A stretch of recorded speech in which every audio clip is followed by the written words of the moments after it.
একজন রহস্যটা কোথায়? কারা আপনাকে ভুল বুঝাবার চেষ্টা করছে? তারা যারা সচিবালয়ে আগুন দিয়েছে, তারা আপনাকে বুঝাতে চাচ্ছে এই সরকারকে নির্বাচন দিতে যত বিলম্ব করব ততই হাসিনার শক্তি বাড়াবে। প্রিয় সাংবাদিক বন্ধুগণ, একটি কথা আপনাদেরকে মনে করিয়ে দিতে চাই, সব আপনাদের খাতায় লিপিবদ্ধ আছে।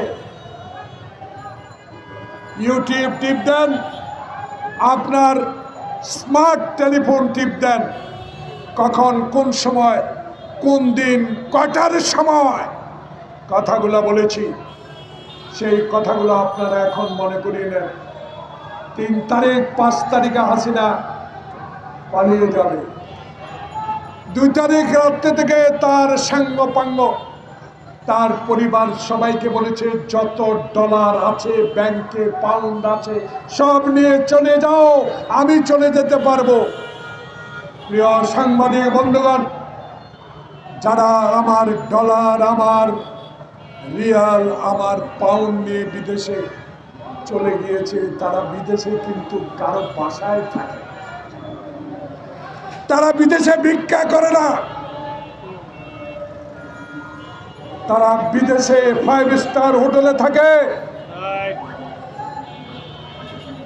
আর হাসিনা ঠিক মতোই 28টি সুটকেস নিয়ে ভারতে মোদির কাছে আশ্রয় নিয়েছে।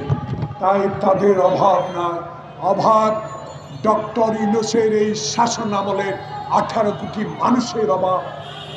কোনো বিনিয়োগ নাই, গার্মেন্ট সেক্টর অস্থিতিশীল করে তুলেছে। প্রিয় সাংবাদিক বন্ধুগণ, আমার ছোট্ট একটা কারখানা ছিল, 16 বছর বন্ধ করে দিয়েছে। যখনই শুরু করতে যায় সেখানে আবার আওয়ামী লীগের প্রেতাত্মা কিছু সংখ্যক লোক আবারও ষড়যন্ত্র শুরু করে শ্রমিক অশান্তি সৃষ্টি করে বন্ধ করে দেওয়ার চেষ্টা করছে। তাই এই সরকারকে অস্থিতিশীল করে তো তুলবেই, কারণ তাদের টাকার অভাব নাই, তাদের কাছে অস্ত্রের অভাব নাই, তাদেরকে ঢাকা শহরে লুকিয়ে রাখার মতো লোকেরও অভাব নাই। তাই জাহাঙ্গীর সাহেব, উপদেষ্টা মহোদয়, ইচ্ছা থাকলেই উপায় হয়।